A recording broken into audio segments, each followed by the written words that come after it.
नमस्कार, स्वागत है आप सभी का। मैं हूं आपके साथ कुमार कुणाल धीरज। आप देख रहे हैं मुद्दा में आज बातचीत करेंगे G7 पर। इसकी कनाडा की तरफ से चली गई कूटनीति और भारत का जवाब किस ओर इशारा कर रहा है। G7 में कनाडा ने भारत को आमंत्रित नहीं किया और भारत 2025 में G7 के समिट में सम्मिलित हो, इसके भी आसार नजर नहीं आ रहे हैं। इस सम्मेलन का आयोजन कनाडा में होना है। माना जा रहा है कि कनाडा में सक्रिय खालिस्तानी समूहों ने कनाडाई सरकार पर भारत को आमंत्रित न करने का दबाव डाला है। तो क्या यह मोदी सरकार की कूटनीतिक हार है? कनाडा के प्रधानमंत्री जस्टिन ट्रूडो ने 2023 में खालिस्तानी नेता हरदीप सिंह निज्जर की हत्या में भारतीय एजेंसियों के लिप्त होने का आरोप लगाया था, जिसे भारत ने खारिज कर दिया था। भारत की अनुपस्थिति से वैश्विक मंचों पर उसकी भागीदारी और प्रभावशीलता पर असर पड़ सकता है। हालांकि भारत अन्य अंतर्राष्ट्रीय मंचों के माध्यम से अपनी भूमिका निभाता रहेगा। कांग्रेस सांसद जयराम रमेश ने कहा कि यह एक और बड़ी कूटनीतिक चूक है। उन्होंने कहा कि भारत के बढ़ते वैश्विक प्रभाव और अंतर्राष्ट्रीय नीतियों को आकार देने के लिए ऐसे मंचों पर भागीदारी महत्वपूर्ण है। माना जा रहा है कि भारत की गैर मौजूदगी से वैश्विक मंचों पर उसकी भागीदारी और प्रभावशीलता पर असर पड़ सकता है। G7 जैसे मंचों पर भारत की उपस्थिति से उसे वैश्विक मुद्दों पर अपनी स्थिति स्पष्ट करने और सहयोग बढ़ाने का अवसर मिलता है। हालांकि भारत अन्य अंतर्राष्ट्रीय मंचों के माध्यम से अपनी भूमिका निभाता रहेगा। हालांकि भारत की अनुपस्थिति से कनाडा अंतर्राष्ट्रीय मंच पर अलग थलग भी पड़ सकता है, क्योंकि दूसरे सदस्य देश भारत को अनदेखा नहीं कर सकते। तो G7 शिखर सम्मेलन में भारत को न्योता नहीं मिला है।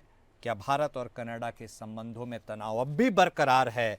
ऐसे तमाम सवालों के जवाब को आज हम टटोलने की कोशिश करेंगे। यह जानने और समझने की भी कोशिश करेंगे कि अंतर्राष्ट्रीय या वैश्विक स्तर पर G7 समिट में भारत का सम्मिलित न होना किस ओर इशारा करता है।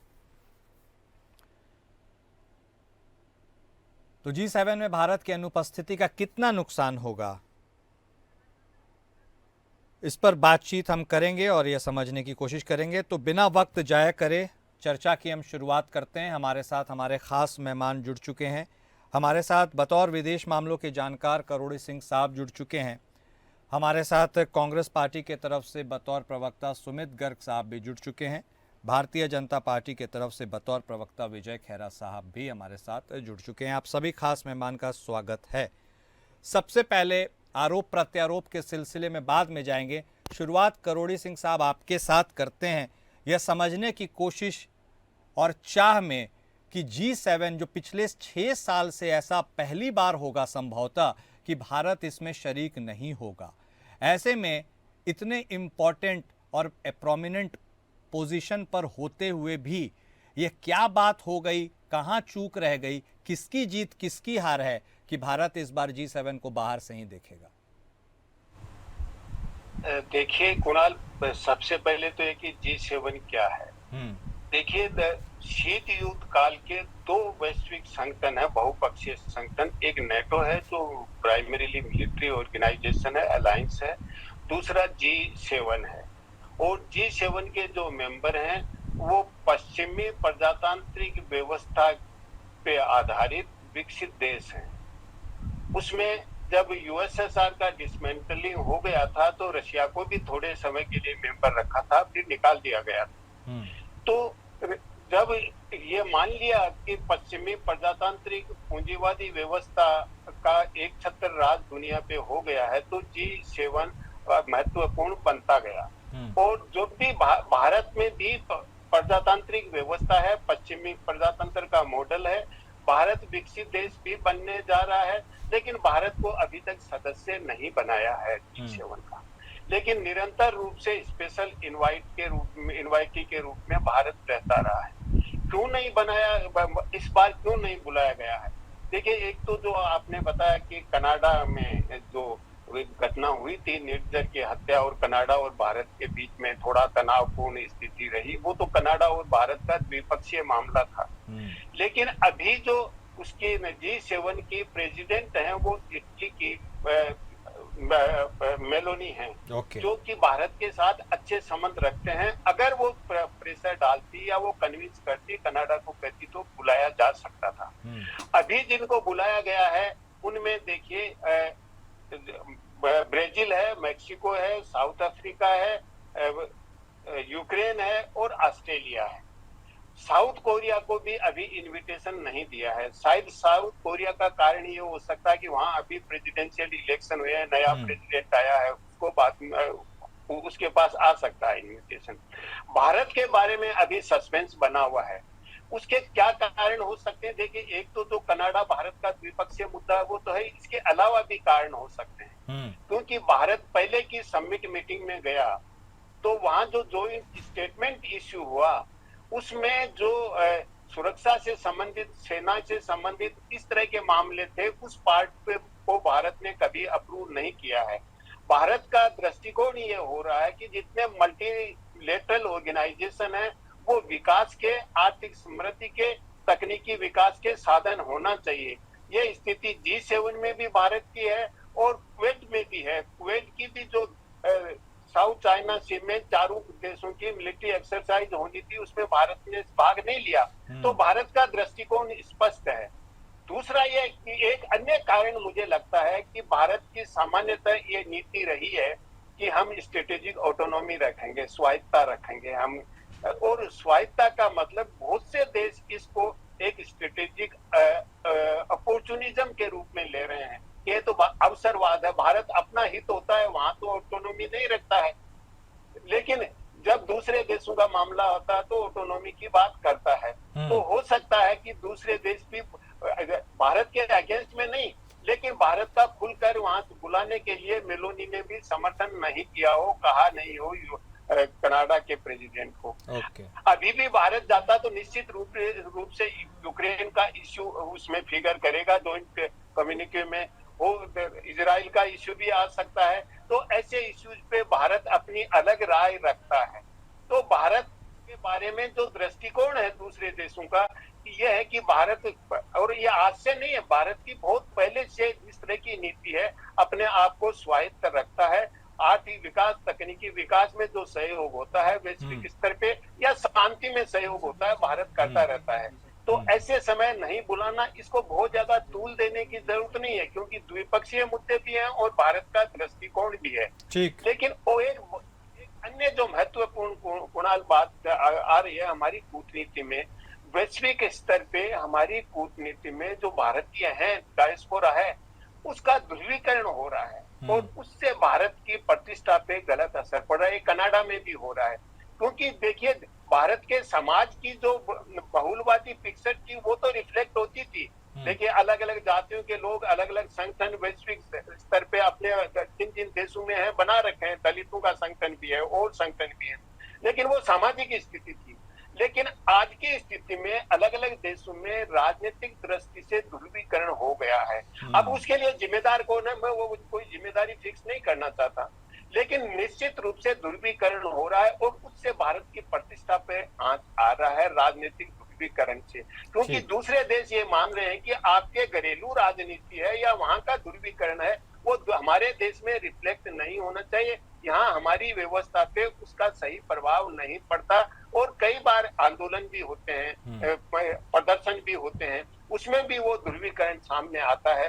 तो इस तरह का जो दृष्टिकोण है उसका भी कुछ असर पड़ रहा है दूसरे देशों पे भारत की प्रतिष्ठा को लेकर। जी कुणाल। नहीं, आपने जो बातों का उल्लेख किया है सर, वो अपने आप में सफिशिएंट है बताने के लिए कि क्या पोजीशन स्टैंडिंग है। लेकिन गर्ग साहब, जब हम अपने आप को एक ग्लोबल लीडर के तौर पर प्रोजेक्ट कर रहे हैं, चौथी सबसे बड़ी इकोनॉमी में भी हम शामिल हो गए, तो क्या एट दिस जंक्चर किसी भी देश के पास वो कुवत है क्या कि वो हमें अवॉइड कर सके? हम भले ही परमानेंट मेंबर ना हो G7 के, लेकिन स्पेशल इनवाइटी के तौर पर तो हम जाते रहे। इस बार इनविटेशन नहीं आना कौन सी बड़ी पिक्चर है जो दिखाता है?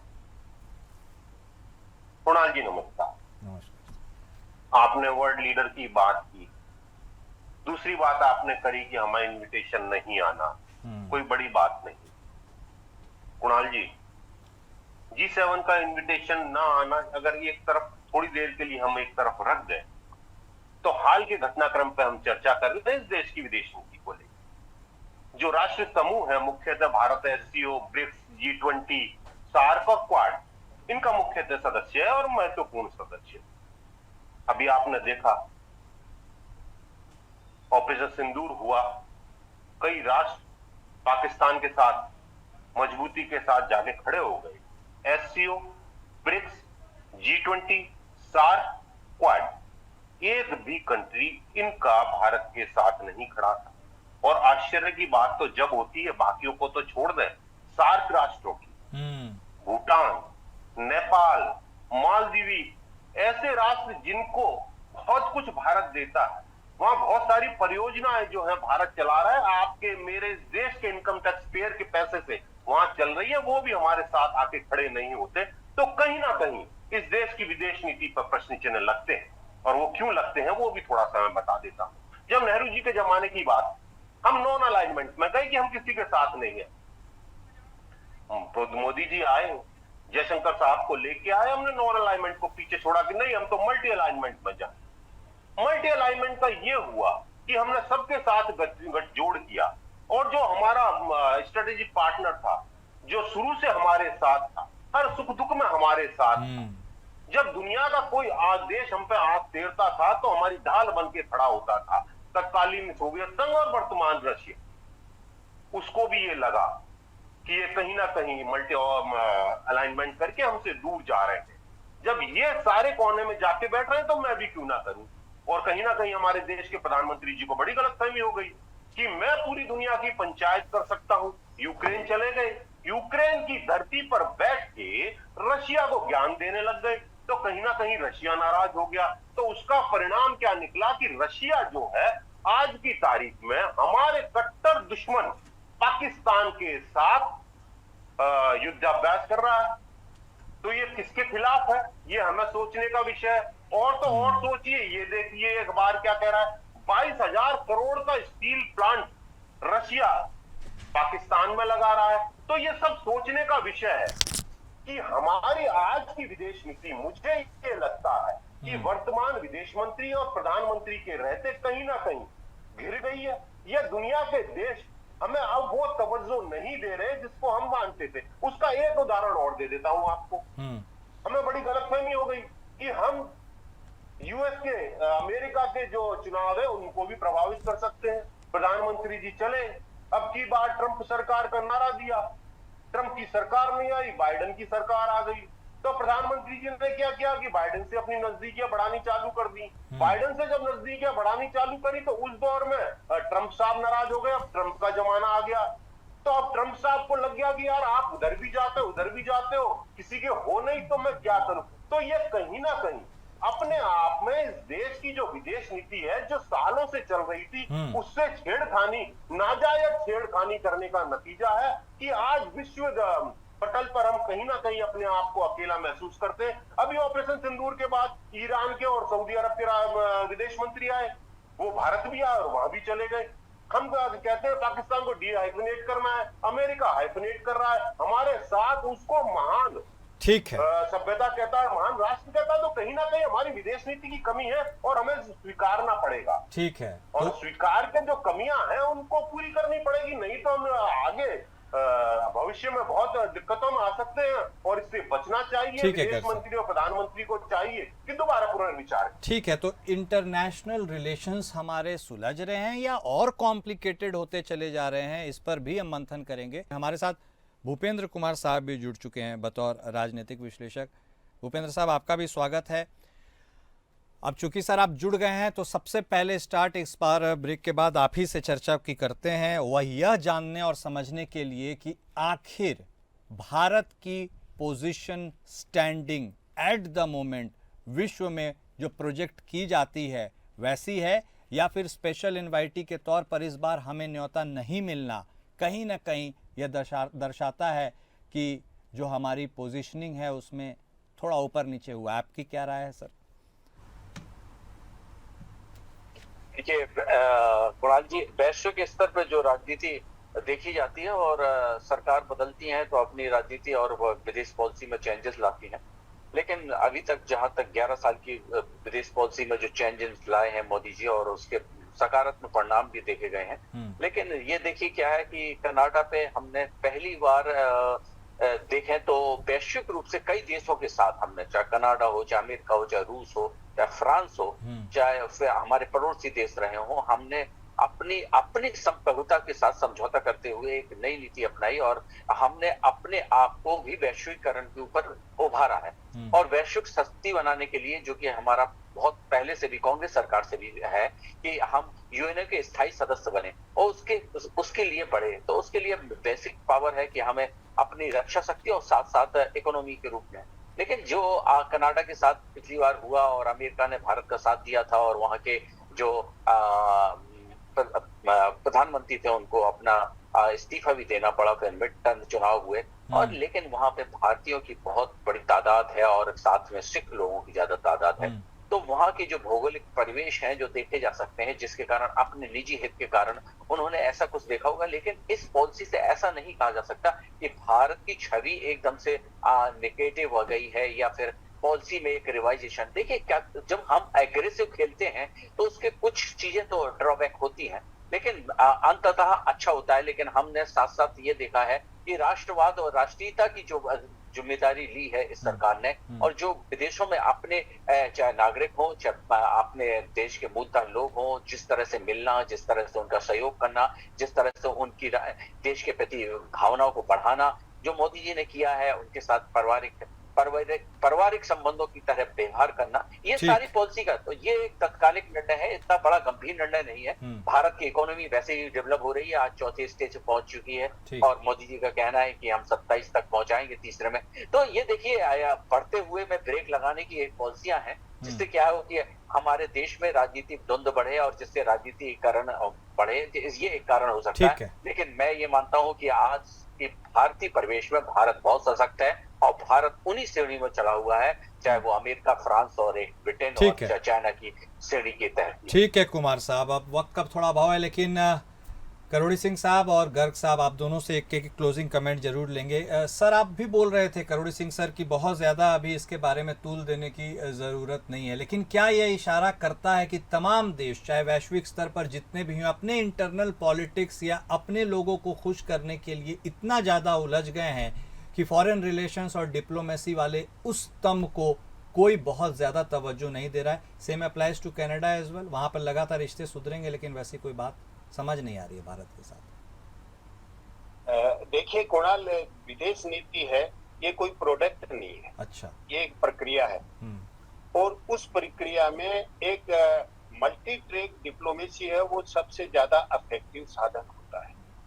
और जब हम मल्टी ट्रैक डिप्लोमेसी चलाते हैं तो आज जिस तरह की वैश्विक व्यवस्था है वो बड़ी फ्लूइड है, क्योंकि कोल्ड वॉर के टाइम में तो डिवाइडेड थी, तो भारत ने एक तीसरे रास्ते की खोज कर ली, तो उस तरह का आसान नहीं है। तो बहुत ही फ्रेगमेंटेड और फ्लूइड वर्ल्ड है और इसमें हर देश नेशनल सिक्योरिटी के लेके, अगर मैं स्टेट सिक्योरिटी कहूँ तो ज्यादा अप्रोप्रिएट होगा, स्टेट सिक्योरिटी और इकोनॉमिक नेशनलिज्म को लेके हाइपर सेंसिटिव हो गया है। और जब हर देश इतना हाइपर सेंसिटिव हो जाता है तो निश्चित रूप से कहीं कॉन्फ्लिक्चुअल स्थिति बनती है, एक दूसरे पे भरोसा कम हो जाता है। तो ये पूरी दुनिया की स्थिति है। ऐसी स्थिति में भारत किस तरह से नेविगेट करे, इसके लिए हमें विदेश नीति में सुधार करना चाहिए, क्योंकि कोई फाइनल नहीं है, ये प्रक्रिया है, इसमें सुधार की गुंजाइश होती है। तो हमें इंट्रोस्पेक्शन करना चाहिए, हमें हमारे गोल पोस्ट तय करने चाहिए कि क्या करना है। देखिए सॉफ्ट पावर का एक गोल है, भारत को वैश्विक स्तर पे भारत की प्रतिष्ठा स्थापित करनी है, यूएन में अपनी भूमिका निभाए वैश्विक स्तर पे, तो ये हमारे कुछ गोल हैं। तो उनको पूरा करने के लिए, उनको अचीव करने के लिए हमें हमारी विदेश नीति और उसका जो कूटनीति एक साधन है उसके रूप में कुछ सुधार करना चाहिए। हर देश की सुरक्षा और आर्थिक जो राष्ट्रवाद है उसके प्रति संवेदनशील होते हुए। ठीक कुणाल। नहीं, बिल्कुल सही कहा आपने सर। और गर्ग साहब, आपसे भी एक क्लोजिंग कमेंट लेंगे। क्या जिस ओर इशारा कर रहे हैं करोड़ी सिंह साहब, हमें अपने फॉरेन पॉलिसीज को एक बार फिर से रीथिंक या रिविजिट करने की जरूरत है, और क्या यही सही समय है? क्योंकि G7 में इस बार न्योता नहीं मिलना कहीं ना कहीं सवाल खड़े करता जरूर है। निस्संदेह कुणाल जी, बिल्कुल। मैंने तो पहले भी कहा कि हम आज अलग थलग पड़े हुए हैं और उसका रीजन कहीं ना कहीं वर्तमान विदेश नीति है। हम काय के लिए मित्र बनाते हैं, हम काय के लिए इतने सारे जो राष्ट्रों के ग्रुप से उनके शामिल होते हैं कि मुसीबत के वक्त हमारे साथ है। हम कहते, कहा जाता है friend in need friend in deed. Of course. जब आज आपके साथ कोई खड़ा नहीं है तो कहीं ना कहीं आप गलत हैं। और मैं यकीनन कुणाल जी आपके शो में ये दावे के साथ कह सकता हूं कि अगर इस देश को वाकई में अपनी विदेश नीति को मजबूत करना पड़ेगा तो वर्तमान जो विदेश मंत्री है उनकी एक्टिव डिटरेंस की जो पॉलिसी है उससे छुटकारा पाना पड़ेगा। विदेश मंत्री को समझना पड़ेगा या प्रधानमंत्री जी को उन्हें विदा करना पड़ेगा, जब जाके इस देश की विदेश नीति को परम पुनर्विचार कर पाएंगे। अन्यथा आज जिस तरह से अकेले पड़े हुए हैं, मुझे कहने में कोई दोहराए नहीं है, विश्व में आज हम अकेले पड़े हैं और उसका रीजन वर्तमान विदेश नीति है और इस पर जल्दी से जल्दी कार्य करने की जरूरत है। ये राष्ट्र हित के लिए भी जरूरी है और क्योंकि हम दुनिया को शांति का संदेश देने वाले हैं इसलिए दुनिया के लिए भी ज्यादा नहीं। ठीक है, बिल्कुल सही कहा आप सभी ने, क्योंकि देश सर्वप्रथम है। नीतियां तो फ्लेक्सिबल होती हैं, कभी भी बदली जा सकती है, नहीं बनाई जा सकती है, लेकिन देश को आगे बढ़ाना सबकी प्राथमिकता है। बहुत शुक्रिया आप सभी खास मेहमान का अपना वक्त देने के लिए और हमारे साथ जुड़ने के लिए। तो देखिए, जो हुआ है वह भविष्य में ना हो, इसी की उम्मीद लगाए बैठा पूरा भारत है। और हम यही उम्मीद करेंगे कि आखिर जो पोजीशन हमने अचीव की है वर्ल्ड फ्रंट पर, वह पोजीशन कंटिन्यू रहे। ऐसा ना हो कि आज पहली बार हुआ है या फिर दोबारा भी कहीं हो जाए। मुद्दा में आज बस इतना ही। नमस्कार।